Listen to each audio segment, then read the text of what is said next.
말씀 보겠습니다. 말씀은 디모데후서 1장 11절부터 14절까지입니다. 디모데후서 1장 11절부터 14절까지 제가 읽겠습니다. 내가 이 복음을 위하여 선포자와 사도와 교사로 세우심을 입었노라. 이로 말미암아 또 내가 이 고난을 받되 부끄러워하지 아니함은 내가 믿는 자를 내가 알고 또 내가 의탁한 곳을 그날까지 그가 능히 지키실 줄을 확신함이라. 너는 그리스도 예수 안에 있는 믿음과 사랑으로서 내게 들은 바 바른 말을 본받아 지키고 우리 안에 거하시는 성령으로 말미암아 내게 부탁한 아름다운 것을 지키라. 아멘.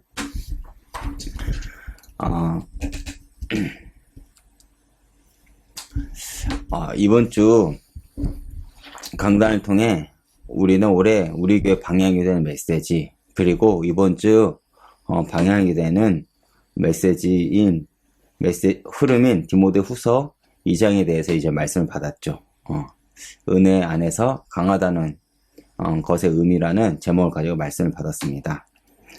그래서 이번 주는 제가 할 수 있는 대로 디모데후서 2장 1절에서 2절 중심으로 이제 말씀을 전하고자 하는데, 오늘은 디모데후서 2장으로 들어가기 전 서론으로 디모데후서 1장의 본문을 통해 이제 말씀을 드리겠습니다. 이전에도 잠깐 제가 이야기한 적이 있는데, 디모데후서는 죽음을 앞둔 바울이 마지막으로 이제 디모데후서를 통해서 디모데에게 가장 중요하고 가르쳐야 될 내용을 담고 있다고 했습니다.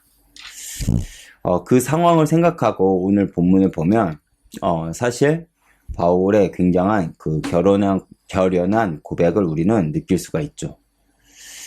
먼저 우리는 고백 안에서 무엇을 알 수 있습니까? 부르심에 대한 확신입니다. 11절을 보면 바울은 복음 때문에 자신을 선포자, 사도, 교사로 부름받았다고 이야기를 하죠. 지금껏 사도 바울이 회심 이후 이 세 단어로 자신이 무엇을 하며 걸어왔는지를 이제 알려줍니다. 그리고 그 부르심에 대한 확신이 있었음을 우리는 알 수 있죠. 바울이 걸었던 그 길은 어떤 길이었습니까? 바울이 걸었던 그 확신이 있는 그 길이 어떤 길이었습니까? 먼저는 선포자의 길입니다. 바울은 자신을 부르심에 대한 그 이유가 바로 선포자였음을 알았습니다. 그렇기 때문에 바울은 누구보다 많은 곳을 갔고 가는 곳마다 교회를 세웠으며 복음을 더 빠르고 넓게 전하기 위해 죄수로까지 잡혀 로마까지 가고자 했습니다. 여러분, 한번 여러분들이 생각해 보십시오. 그 길이 쉬웠겠습니까? 세상에서 가장 어려운 길이 여러분들 어떤 길일까요? 아마 한 번도 가보지 않은 길이 가장 어려운 길일 것입니다. 그런데 바울은 복음을 전하기 위해서 누구도 가보지 않은 그 이방인들에게도 복음을 전하는 그 길을 갔죠. 얼마나 막막했겠습니까? 저만 해도 교회를 배우기에 신학교를 나왔고 목사가 되어서도 계속 교회에 대해서 배우지만 여전히 어렵습니다. 그런데 바울은 누구도 하지 않았고 한 번도 제대로 세워보지 않은 교회를 가는 곳마다 세웠죠. 그리고 거기서 끝나는 것이 아니라 나름 선교지에서 편히 살 수 있고 대우받으면서 살 수 있는데도 불구하고 복음을 증거하기 위해 죽음을 각오하고 죄수로까지 잡힌 것입니다. 누군가가 예수를 믿는 것이 이런 것이다 라고 하면 누가 믿을 수 있겠습니까? 그런데 바울은 그 부르심에 대한 이유를 알았기에 흔들림이 없었던 것입니다. 그리고 바울은 사도로서의 그 부르심에 대한 확신이 있었습니다. 사도란 어떤 사람입니까? 예수 그리스도가 직접 부르신 이들을 지칭합니다. 그래서 그들을 중심으로 초대교회가 세워졌죠. 그런데 바울은 예수님이 살아계실 때는 예수님의 가르침을 배우지 않았기에 가는 곳마다 바울의 사도성을 의심을 받았습니다. 그것을 우리는 바울의 서신서를 통해서 알 수가 있죠. 바울은 서신서마다 자기가 사도로 부르심을 받았다는 것을 변증했습니다. 이것은 무엇을 의미합니까? 많은 사람들이 바울의 사도성을 의심한 것입니다. 그럼에도 바울은 자신이 예수 그리스도로부터 그 부르심을 받았기에 자신은 당당하게 그 사도로서 그 사명을 고백한 것입니다. 만약 바울이 사도에 대한 확신이 없었다면 욕먹고 조롱을 받으면서까지 가는 곳마다 교회를 세우지 않았을 것입니다. 그런데 바울은 자신이 사도로 부름을 받았다는 그 사실에 대한 확신이 있었기 때문에 바울은 가는 곳마다 교회를 세운 것입니다. 왜 교회를 세웠을까요? 하나님은 교회를 통해 일을 하시고자 한다는 것을 알았기 때문에 그렇습니다. 그리고 바울이 세운 그 교회를 통해서 하나님은 일을 하기 시작하시죠. 그 증거가 무엇입니까? 이 복음이 오늘날 우리들에게까지 온 것입니다. 그리고 마지막, 바울이 가졌던 그 확신은 무엇입니까? 교사로서의 그 부르심입니다.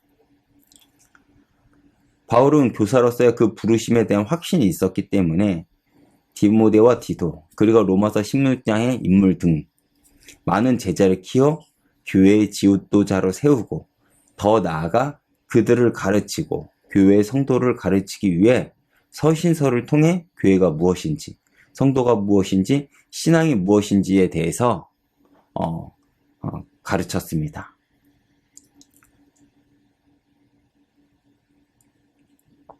이럴 때 바울이 자신이 교사로서의 그 부르심에 대한 확신이 없었다면 오늘날 우리가 이렇게 많은 선지서를 보지 못했을 것입니다.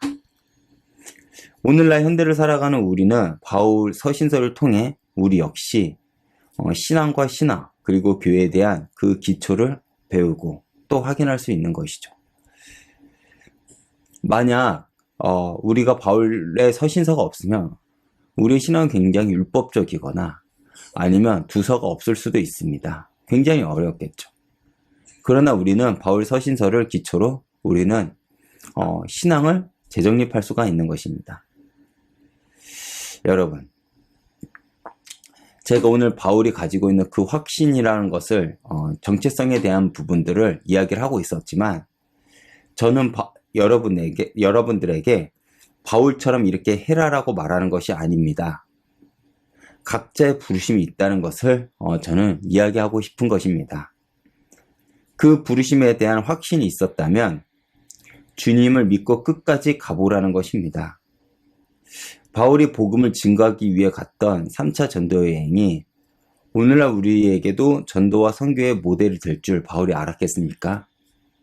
또 바울이 가는 곳마다 세웠던 교회를 통해 이 복음이 세계복음화의 중심이 되어 오늘날 우리들에게까지 복음이 증거될 줄 바울은 알았겠습니까? 또한 자신이 쓴 그 서신서가 오늘날 성경이 되어 오늘날 우리에게 진리의 말씀이 될 줄 바울은 꿈에도 몰랐을 것입니다. 그런데 중요한 것은 바울이 이런 응답을 받았다기보다 그 부르심에 대한 확신을 가지고 그 길을 가다 보니 하나님께서 일하셨다는 것을 우리가 확인할 수 있는 것이겠죠. 우리 역시 우리를 부르심에 대한 그 확신을 가지고 매일을 살아간다면 하나님은 당신의 열심으로 우리의 인생을 바울과 같이 있게 높일 것입니다. 그 모습은 각자 다르겠죠. 각자 있는 그 현장에서 각자 맡겨준 그 분량대로 그 달란트에 맞게 우리가 그 부르심에 대한 그 확신을 가지고 나아간다면 하나님은 일을 하신다는 것입니다. 전 제 직분상 목사이긴 하지만 사실 제가 여전히 목사답게 살아가고 있는지는 잘 모르겠습니다. 그러나 제 바람은 저 역시 바울처럼 인생의 끝자락에 목사로 부르심을 받아 살다 갔다라는 그 고백을 하고 싶은 것입니다.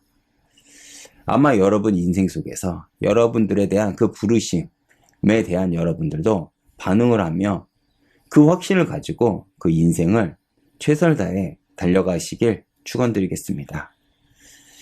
오늘 하루도 그 부르심에 대한 확신을 가지고 은혜 가운데 승리하시길 기도하겠습니다.